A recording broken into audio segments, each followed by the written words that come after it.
If you enjoy the content on this channel, please like and subscribe.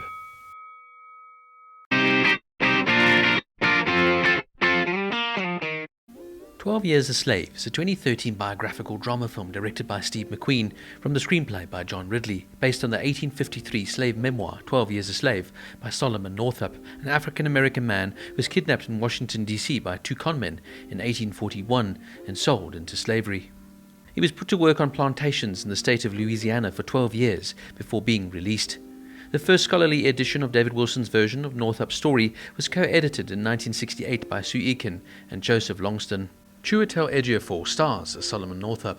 Supporting roles are portrayed by Michael Fassbender, Benedict Cumberbatch, Paul Dano, Garrett Dillahunt, Paul Giamatti, Lupita Nyong'o, Sarah Paulson, Brad Pitt, Michael Kenneth Williams, and Alfre Woodward.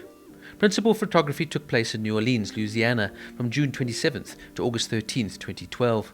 The locations used were four historic antebellum plantations: Felicity, Bocage, Destrehan, and Magnolia. Of the four, Magnolia is the nearest to the actual plantation where Northup was held. 12 Years a Slave received widespread critical acclaim and was named the best film of 2013 by several media outlets and critics, and it earned over $187 million on a production budget of $22 million. The film received 9 Academy Award nominations, winning for Best Picture, Best Adapted Screenplay for Ridley, Best Supporting Actress for Lupita Nyong'o.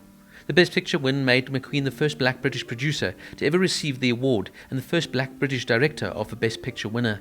The film was awarded the Golden Globe Award for Best Motion Picture Drama, and the British Academy of Film and Television Arts recognised it with BAFTA awards for Best Film and Best Actor for Ejiofor.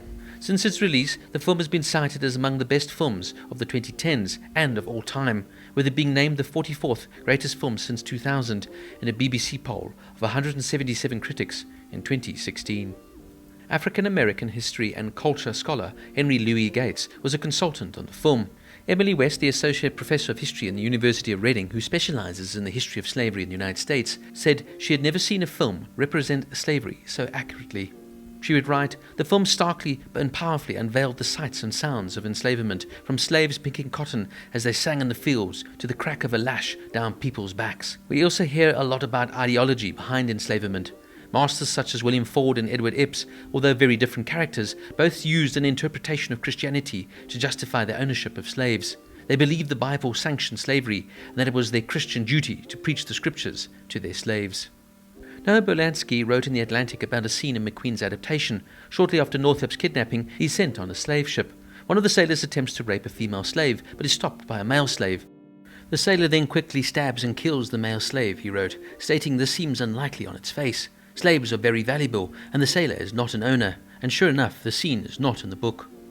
Berlansky also, though, states the sequence is an effort to present the nuance and psychological depth to make the film's depiction of slavery seem more real, but it creates a psychological truth by interpreting an incident that is factually untrue.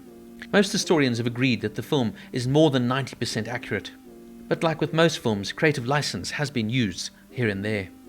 After meeting with screenwriter John Ridley in the Creative Artists Agency screening of Hunger in 2008, director Steve McQueen got in touch with Ridley about his interest in making a film about the slave era in America, with a character that was not obvious in terms of their trade and slavery.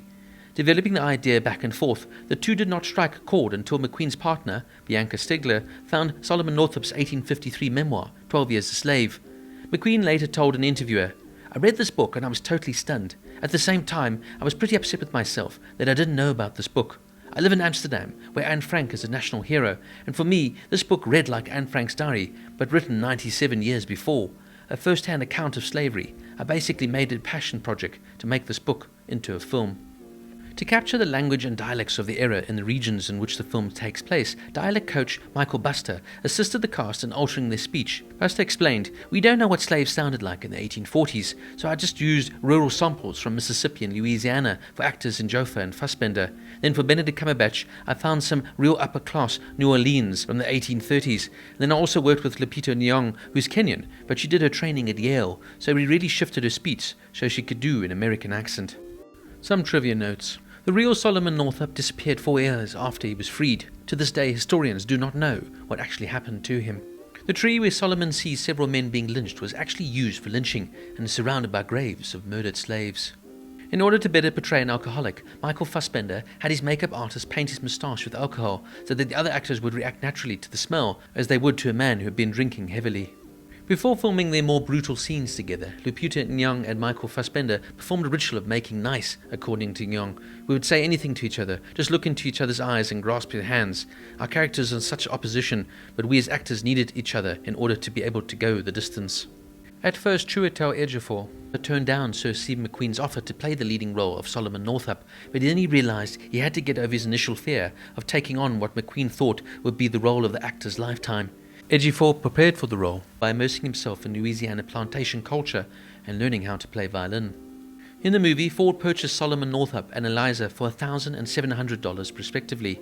Calculating inflation between 1841 and 2014, the equivalent dollar amount would be $27,000 and $19,000 respectively. Tippett, played by Paul Dano, mocks the black men by singing a hopeful song, urging them to run away lest they be caught by the patty roller. This word, also spelled pataroller, among other variants, was a slang for patrolmen. The patrols, also called the regulators, were semi-official secret police who kept slaves in line in antebellum times.